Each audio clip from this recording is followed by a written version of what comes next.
So get this. Over just 2 days, a bunch of things happened that, on the surface, seemed totally random, but they weren't.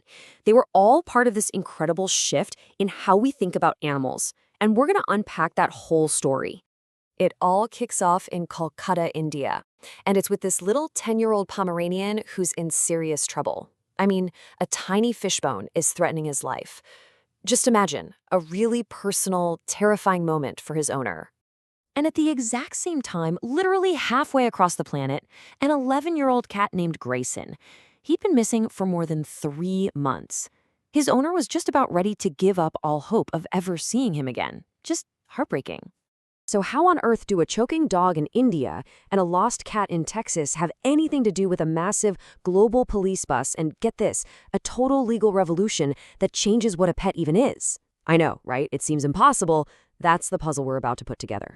You might be looking at these as just, a few separate news stories. But when you line them all up on a timeline, something absolutely incredible starts to appear. So let's connect those dots. We'll start with the two animals at the very heart of this. Okay, so first up, let's talk about these two pets.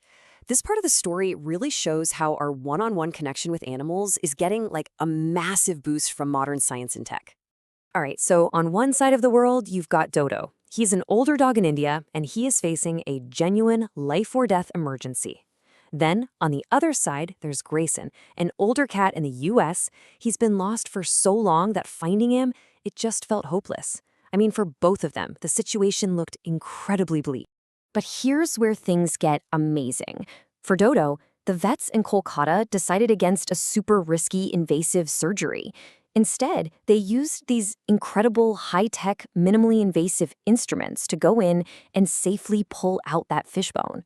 Just like that, they saved the life of a beloved senior dog.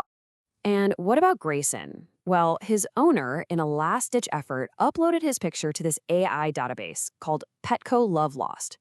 The AI just crunched through thousands of photos from shelters, and you're not going to believe this. It found a match.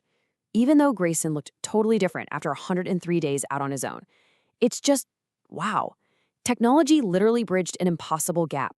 So you see these amazing individual stories, right? This deep personal bond. Well, that very bond is now literally being written into our laws. We're seeing this massive shift from pets being seen as property to being seen as family.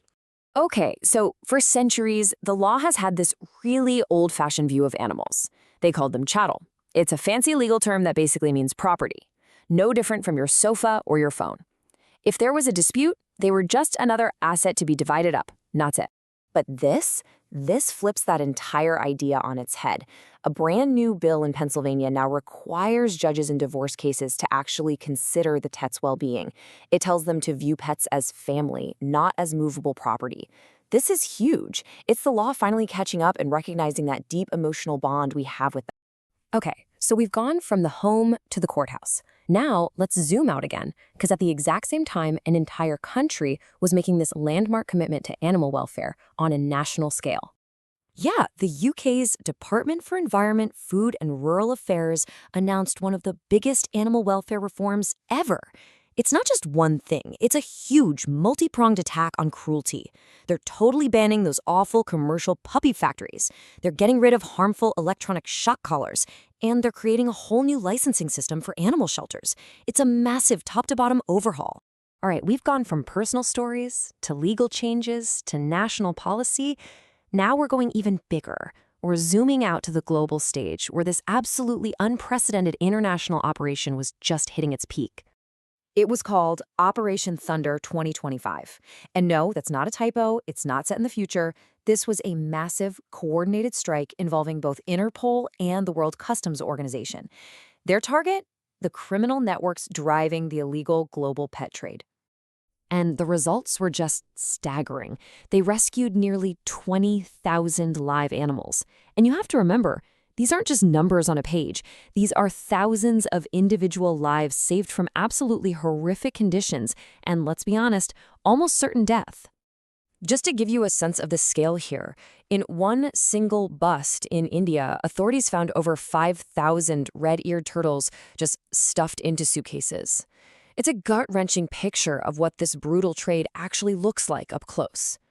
And here's the thing. They didn't just save the animals. They went after the people running these networks. 365 suspects were arrested all over the world. This was a serious, serious blow to the illegal wildlife trade. So, let's recap. We've got a rescued dog, a found cat, a groundbreaking new law, a huge national reform, and a massive global bust. On their own, they're all amazing stories. But when you put them on a timeline, that's when you see why these 48 hours were so extraordinary. Okay, just look at this. It's wild. On December 21st, Pennsylvania officially redefines pets as family. That same day, Grace and the cat is found using AI, and Interpol announces the stunning results of Operation Thunder. Then, the very next day, December 22nd, Dodo, the dog, is saved by that incredible surgery in India, and the UK announces its sweeping ban on puppy farms. All of it, every single thing, happened inside the same 48-hour window. That's just insane. So, you see, this wasn't just a coincidence. It was a snapshot, a perfect moment in time that captured this profound global shift. It's happening in our homes, in our courtrooms, in our governments, and with our international police forces. We are right now fundamentally rethinking the value of animal lives. Think about it. We've just seen technology, law, and global cooperation all come together in a way that would have been, frankly, unimaginable even a decade ago. It really makes you wonder, right? If all of this can happen in just 48 hours, what new chapter are we going to write next?